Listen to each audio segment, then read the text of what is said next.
Hey everyone, I'm Zestie, one of the developers behind Abyss. Our game is opening for playtest very soon, and until that day comes, I want to tell you the full story of how Abyss was created from the very beginning. About a year ago, I was in a strange place. I wanted to make a game, but I had no clear idea in mind. One day, I joined a Discord voice call with my friend Fire, and while we were talking, I mentioned a random thought I had, an underwater fishing game. As we discussed the idea, Fire suddenly remembered a game we both used to play as kids, the Fisher Cat. Its logic was simple. Use your harpoon to catch fish, sell what you caught, and upgrade your gear. We both loved that concept and decided to build something inspired by that feeling. And in that moment, Abyss was born. But there was one big problem. Neither of us were coders. To bring this idea to life, we needed someone who could handle the programming side. That's when Fire remembered his old friend Alexei. We explained the idea, showed him what we wanted to create, and he really liked it. Just like that, our small team was complete. Our initial idea was simple. You dive underwater, catch fish, bring them back to your base, and sell them. But we didn't want to make a normal fishing game. So we asked ourselves, why shouldn't the player float on a giant tube? And why shouldn't they sell their fish to a massive cat sitting in the middle of the ocean? It was stupid, it was funny, and we loved it. We started building the foundation. Alexei finished the swimming system in less than a day, and we all got insanely excited. Fish were added next. At first, they were just weird cubes, but even that motivated us. Then other systems were added. Fishing, selling, and other basic systems. Fire designed the early fish models, and they looked amazing. I finished the first map, and for the first time, the game actually felt underwater. After that, we began working on the equipment. Our plan was full gear customization, changing harpoons, hooks, everything. Alexei built the system, I created the models, and the result looked great. Then one day, we asked, why don't players have little cat helpers too?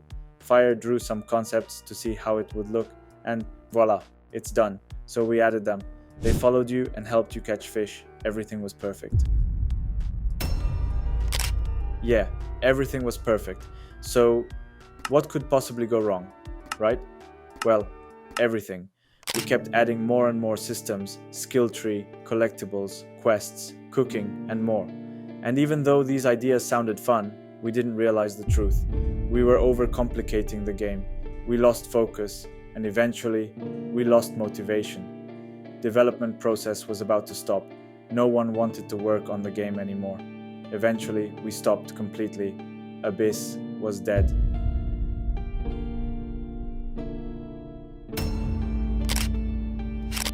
Three months passed, everyone had moved on, but this game was still my dream project, and I couldn't let it die. So I called Fire again.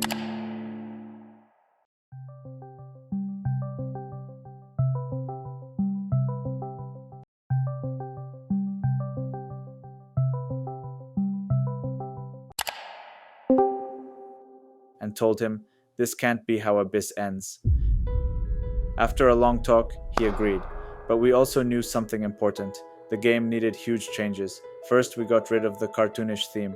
The giant cat? Yeah, we turned him into a kraken. But even that wasn't enough. We needed the game to feel more serious, more polished, more like a proper ROBLOX experience. We removed the cats and many complicated systems. They were fun, but didn't fit anymore. We even left a small Easter egg in the game as a tribute to those old ideas. But now the game felt too simple, so we added mutations. Then we transformed small maps into a large open world, so players could explore freely. Once our vision was clear again, we returned to Alexei. We explained everything, and he agreed that the new direction was stronger. Abyss was reborn from its own ashes.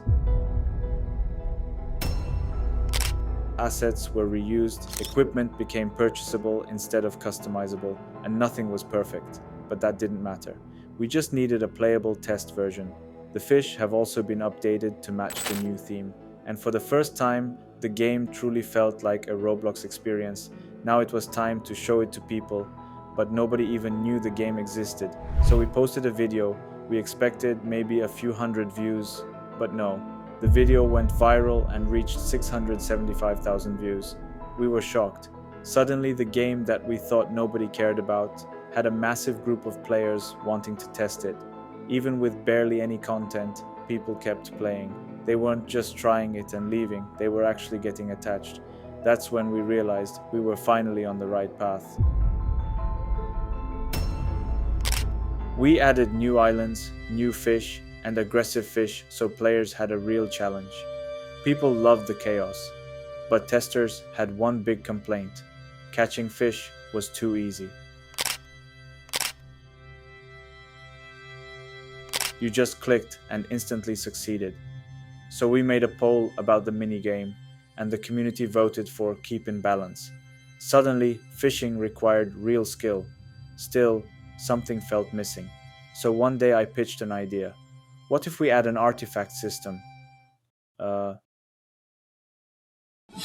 I guess they loved it. So we made it. Fish drop geodes. You crack them. You get artifacts with unique stats. Fire designed the artifacts, and I built the place where you open them. And Alexei implemented the full system.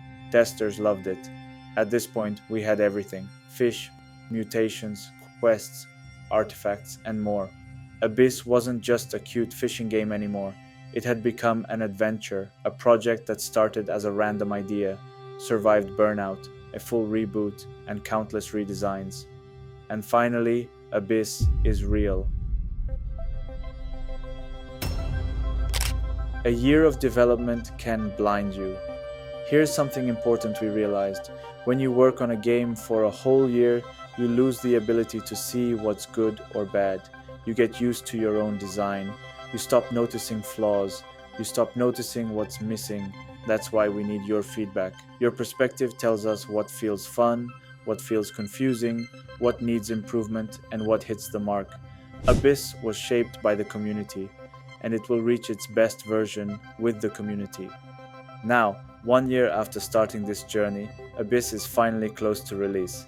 Next week, we're making a 24-hour stress test. The game will be public for an entire day, and you'll be able to jump in and experience part of Abyss yourself. If you want to play the test, or you want more updates and information, join our Discord server using the link in the description. We can't wait for your feedback, and we can't wait for you to dive into the world of Abyss.